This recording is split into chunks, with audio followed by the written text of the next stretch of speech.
I hate to break it to you, but what people call love is just a chemical reaction that compels animals to breed. It hits hard, Morty, then it slowly fades, leaving you stranded in a failing marriage. I did it. Your parents are gonna do it. Break the cycle, Morty. Rise above. Focus on science.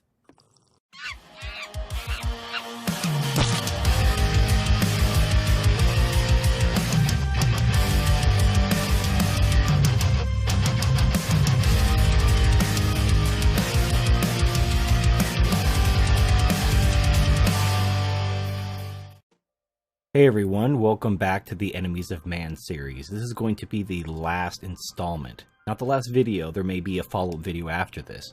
But this is going to be the last major issue I'm going to talk about in this series. And that is the male sex drive. Now when compared to the dominance instinct, or the ego, it may seem like the male sex drive is the most shallow, the most superfluous. Because we have more or less direct control over how we respond to it. Whereas dominance and ego or more unconscious. But I wanted to save this for last because this one is probably the most dramatically opposed to male interests. And this is why. When you look at male and female dynamics, there is so little that a woman brings to a man's life. Why would a man put up with women's shit, ever? Think about when you were a small child, before you hit puberty. You probably wanted nothing to do with women. Girls annoyed the shit out of you. You may have thrown dirt at them and called them poopy face. But the point is you really wanted nothing to do with girls. They were so different. They were into none of the things that made you happy. But then puberty happened.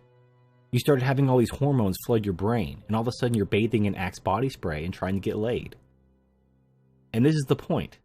These instincts, the sex drive, is so powerful in men. And the reason why it has to be so powerful is so that men associate with women who, if you look at it objectively, contribute little to nothing to a man's life. Now, I've made this point in several videos, but let me just reiterate it. Women need men. They will die without men. Men do not need women. Now, some people have argued, like some egalitarians and so forth, talking about, well, men need women to have children. That's true, but men don't need to have children. If you never get laid, if you just go celibate your entire life, like, a priest or something, you're not going to die prematurely. You're not going to suffer any health consequences from not getting laid. If you don't have children your entire life, nothing bad's going to happen to you. You may want to have children and may be unable to if there aren't enough women or if you're ugly or something like that, but you don't have to have children. Having children, having sex are not needs. You're not going to suffer if you don't accomplish them. They're just like goals. They're like becoming rich. You may want to travel the world, but you may not be able to because you can't afford it. You may want to have a family, but you may not be able to because you can't afford it. These are not needs. Men don't need women. So the question becomes, why would men provide these services in the first place, when women have very little to offer other than sex? Well, nature provides the answer. It gives men a much more powerful sex drive. We inherently value sex more than women. Now, that doesn't mean women don't value sex. They just value sex less. And they exploit the fact that men value sex far more. So it allows them to bring what little they have to offer to the table and get a lot more for it than they would if the male sex drive was equal to women's. In the past, I've made the point that men have a sex drive about 2 to 3 times or 200-300% more powerful than women's. For this video, I actually tried to track down original sources and get the actual statistics.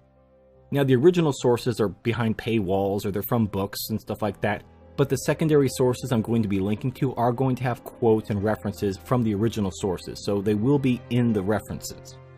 So in a nutshell, comparing gay couples to straight couples to lesbian couples, gay male couples have far more sex.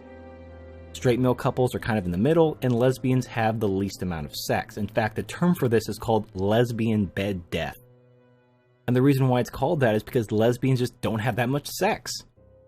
They just don't. Despite what porn may teach you, women aren't just going to town on dildos on each other all day. So the first major source was a book published in 1983 by Schwartz and Blumstein, which concluded that lesbian couples in committed relationships have less sex than any other type of couple, heterosexual, married, heterosexual, cohabitating, or gay male. and it reports that 47% of lesbians in long-term relationships had sex once a month or less, compared to 15% of heterosexual couples. 47 versus 15, and gay male couples have even more sex than heterosexual couples. Another study from the Journal of Sexual Medicine, quoted in the Daily Beast, says, quote, 22% more homosexual male couples who have been together for 2 years or less have sex at least 3 times a week more than heterosexual couples who have been together for 2 years or less. 3 times more than heterosexual couples. So we look at 47% of lesbian couples have almost no sex, compared to 15% of heterosexual couples, and homosexual couples have 3 times more sex than heterosexual couples. In fact, just based on table napkin math, if we just compare lesbians to gay male couples, and just conclude that that is a rough calculation of how much more powerful the male sex drive is, the male sex drive is 9.4 times more powerful in men than it is in women. Now again, it doesn't mean that women never have sex or don't enjoy sex when they're into it. It just means they want it a lot less. Women just don't want sex that often. Now, this is why women are able to use the sex drive to manipulate men. I talked about this in my video about social intelligence. All social intelligence is women using the male sex drive to manipulate men. They're not more intelligent than men. Men are just far more likely to defer to women because they're trying to get laid. You know, this whole thing about the monks versus the purple pillars and stuff like that. It's not always about sex, but it is based on the sex drive. And I'll explain it this way. Think about, again, when you were a kid, before puberty, you really wanted nothing to do with girls. You really didn't care what girls thought of you. They were icky, they had cooties. Once puberty hit, you suddenly cared what women thought of you. Even if you're not interested in having sex with a particular woman, you still care what she thinks of you. You still value female validation, even if you're not trying to get laid. This need, this desire, this pleasure we derive from female validation is based on the sex drive, even if we're not trying to get laid. So when you see a male feminist just shamelessly pandering to women and throwing his own gender under the bus, he's not necessarily trying to get his dick wet in some lesbian hairy snatch. He may just be looking for female validation because that validation gives him pleasure. So when we talk about, you know, these guys who kind of dip their toe in the Mgtow pool, but they're still dating, still looking for the one, on the hunt for the mythical Nawalt, they are sometimes accused of being addicted to pussy and all this other shit and trying to get laid. They are addicted to pussy, but it's not necessarily about sex, it's about validation. They're chasing women because that validation gives them pleasure, not necessarily sexual pleasure, but it tickles the part in their brain, which is based on the sex drive. This is why when we see a beautiful woman, we want to go out of our way to help them. It doesn't matter whether we're asexual, whether we're in a relationship or whatever. I mean, our wife or girlfriend could be right there. We're still going to be nice to a beautiful woman. This is based on the sex drive. Now, this is why sometimes you're just being nice or whatever, and your girlfriend or wife or something will accuse you of flirting with her. Because she sees what you're doing. She sees how you're being nice to this beautiful woman right in front of her. Now, you're not trying to have sex with her. If she said, hey, you want to go fuck in the bathroom? You're probably like, no, my girlfriend's right here. What are you talking about? Oh, give me 5 minutes. But the point is, even if you're not trying to have sex with her, you want to be kind to her. This is why beautiful women like Jodi Arias, who was found guilty of brutally murdering her boyfriend, was not sentenced to death. This is why young, attractive women who rape their babies aren't thrown in jail for life, or at least have to register as sex offenders for life, just like a man would in that circumstance. Because when a woman is young and attractive, men want to take care of her. They want that validation because of the sex drive. It is so powerful. It is 9.4 times more powerful. And nature did this to men to facilitate reproduction. All these instincts I've talked about, dominance, ego, the sex drive, instincts in general, are designed to facilitate two things: survival and reproduction. That's all that matters. When it comes to life in general, all that matters is survival and reproduction. Self-actualization is just one of those things that we strive for, but it's not built into our DNA. It's not required for life. I mean, you think of most life is unintelligent. You talk about viruses and plants and so forth. They don't give a shit about self-actualization. They're just trying to survive and reproduce. This is the basic instinct for all life. And if you want the starkest example of this, female suffrage. Now, female suffrage is where we fucked up in the West, in a democratic society. When we gave women the right to vote, we really fucked up.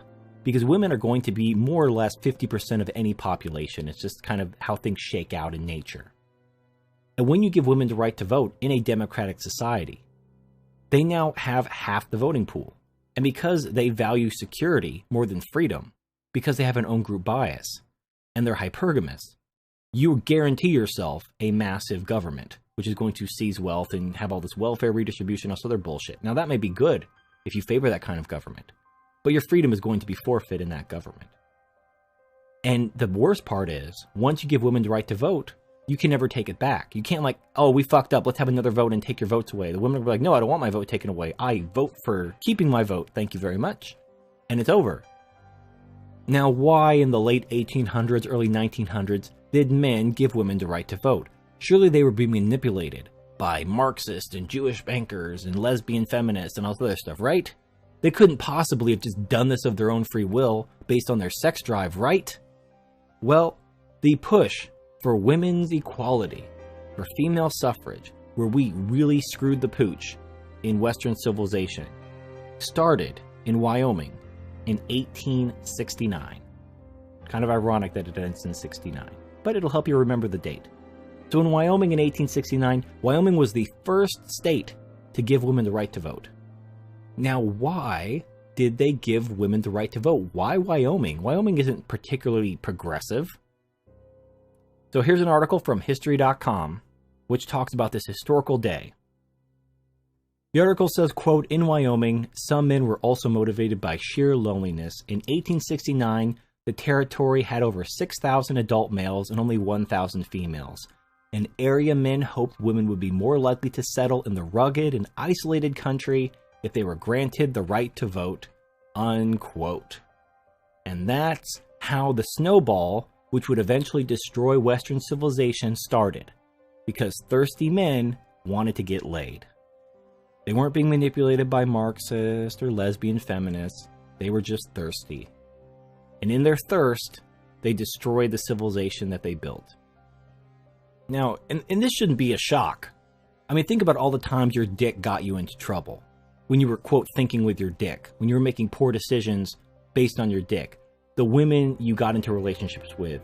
Just think about the crazy ex-girlfriends you've had. All kinds of red flags. And yet, you ignored them because you were trying to get laid. She was fine or hot or whatever. And you just went forward. And in hindsight, you see what a bad idea it was. You saw all the red flags were there, but you ignored them because you were in love or whatever. Now, I'm not saying love doesn't exist. Obviously, love exists between, family and children and things like that. People love things. People love people. But this idea of being in love, this puppy love, infatuation, lust, these tingles you get when your heart skips a beat, all of these are just chemical processes in your brain to facilitate reproduction. When you fall in love with someone, when you just think about them all the time, this is your brain flooding you with chemicals to make you feel high. In fact, they've done studies. This is like being on cocaine. When you fall in love, quote unquote, it's like being high on cocaine. You are addicted to this woman. And this is completely designed to get you to reproduce. It's designed to get you to lower your guard and reproduce, because that is the function of this instinct, to survive and reproduce. It doesn't care what happens to you afterwards. It doesn't care that we have a gynocentric system. You're going to be put in baby jail. You're going to be living out of your car. They don't care. Your instincts don't care. They want you to reproduce. So like in my other videos, let's talk about solutions. Now, the male sex drive is very powerful. So what can we do to control it? Well, it becomes easier when you get older. I fall more on the monk side personally, but I don't judge people who want to get laid and want to have a relationship, because I've been there. When I was in my 20s, I was still looking to get laid. I was still looking for the Newalt. Even though I had a lot of bad experiences, sex was that important to me. When the sex drive has you, when the sex drive is behind the steering wheel, there's not a lot you can do. Now, some people tell me, no FAP and stuff like that. I don't know. My problem with no FAP is that if you're not at least jerking off, you're going to have what's called a wet dream. And if you're not familiar with that, because you've basically been jerking off since you were a teenager, if you don't jerk off for like a couple weeks, you're going to just basically be sleeping, and then you're just going to come in your underpants, just in the middle of the night. And now you have two choices. You can get up in the middle of the night, change your underpants, possibly change your sheets, depending on how big your load was, or sleep in your cum stain, like a dirty prostitute. And neither of those options appeal to me. I really don't want to sleep in my cum stain or get up in the middle of the night to change my underpants and sheets. So I just prefer to jerk off. Now, I don't do it like a fiend. Now, when I was like a teenager in my early 20s, I used to jerk off a lot, like 5 times a day. I used to jerk off like somebody bet me that I couldn't. But, you know, now I only do it like every other day or so. It's not a big deal. It's just like, you know, I get the urge. So you throw on some Pornhub, you just get the poison out. As Bill Burr said, you rub one out like a man. It's the champagne of victory. What also helped me personally, and hopefully this helps you. I mean, if any of my solutions don't work for you because they're based on my personal experience, I do apologize. You just may have to find what works for you. What worked for me may not work for you. But one of the things that helped me was I didn't enjoy sex that was shallow and meaningless. I wanted to have sex with a woman that I cared about, a woman that I loved. Shallow one-night stands with hot women just, you know, it felt good. But there was just something missing. Once you understand female nature, once you understand that women don't really love men, they just love what you can do for them and what you have. They love external things. They don't love you. Because if those external things go away, they fall out of love with you. Nature did this to men. It's unfortunate, but it's true. You take away the mystery, the mystique of love. And once you take that away, it's like knowing how the magic trick works. Once you understand that these are just instincts your body tricks you with to get you to reproduce. Because nature made men disposable. I mean, we are a tournament species. A lot of people are like, oh no, we're a pair bonding species. No, we're fucking not. If we were a pair bonding species, we wouldn't need marriage. We have these institutions because men don't want to stick around because we're not a pair bonding species. When you look at birds and stuff like that are pair bonding, you notice two things. There's no sexual dimorphism, or there's very little sexual dimorphism, and there's no government. I mean, there's never any government in animals. But you see that these pair bonding species don't need a reason to stay together. They just do. Humans don't. We need these institutions to force us to stay together for the good of society. It doesn't mean we're entirely a tournament species either. We're somewhere in the middle, but it's not 50-50. I would say it's closer to 70-30. And the reason why I say that is based on our sexual dimorphism and our relationship habits. You look at the way men and women reproduce and form relationships. The fact that a single man can have many women, in fact, historically, polygamy was very common, where a man had many wives or concubines. This was extremely common based on male scarcity due to war. There were just fewer men than women. And this again plays into the fact that humans are largely a tournament species. We go to war, we kill our fellow men, and we take their women for ourselves. This is part of the tournament. Nature made men inherently more disposable than women due to the dynamics of sexual reproduction, but it also made men, due to our disposability, bigger, stronger, smarter, etc. You see this in sexually dimorphic species, like the peacock. The male peacock has these beautiful feathers in order to attract mates, but also to attract predators. The male peacock uses its feathers to drive predators away from the drab, brownish female so that the female can survive and take care of young. Now, that's not fair to the male peacock. He didn't ask to have a big target on his back from predators. I mean, I don't know what the actual statistics are, but I would imagine that male peacocks get killed far more than female peacocks because female peacocks can blend into their environment and survive from predators and hunters or whatever, whereas male peacocks, because they're so bright and beautiful, get fucking shot or eaten all the time. But this is an example of male disposability in nature. So we have these beautiful feathers. As humans, we have intelligence and strength. We are biologically superior to women in many regards, but we are made that way because we are disposable. And this is balanced. It's not fair, it's not equal, but it's balanced. And one of the big messages of my channel, and I've talked about this through several videos, and it's probably going to be one of the central themes of my channel, is that when we embrace egalitarianism or equality, we actually disrupt the balance. And when we treat women equally to men, we actually just fuck over men, who retain the disadvantages imposed on them from nature but now have the authority and power stripped from them, giving away the power and authority that comes with the responsibility while maintaining the responsibility, which is fucking bullshit. But the problem isn't nature. If you understand nature, you understand how things are supposed to work. You see this in animal species all over. Most animal species that have sexual dimorphism which favors the male are patriarchal, for a very good reason. I talked about this in my Case for Patriarchy video. But it's balanced. It's okay. It's okay that women can't compete against men. They're not supposed to.